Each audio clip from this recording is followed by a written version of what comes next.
So let's look how to concatenate or combine multiple text cells into a single cell. Well, what we have to do here is basically put in here equal sign and then use concat. And basically you can see here two options, concatenate or concat.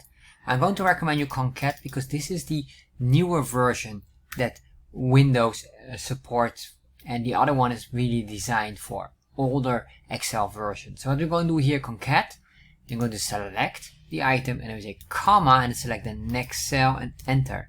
However, when we get this, as you can see here, this looks very undesirable because the text is connected. So what we're going to do here, we can just go in here, or we can just do this again. I'm going to delete this. We say here again, concat. Then I'm going to grab this, put a comma, double quotation, space, double quotation, comma, do, enter. Once we did that, double click here and instantly it will grab every one of them.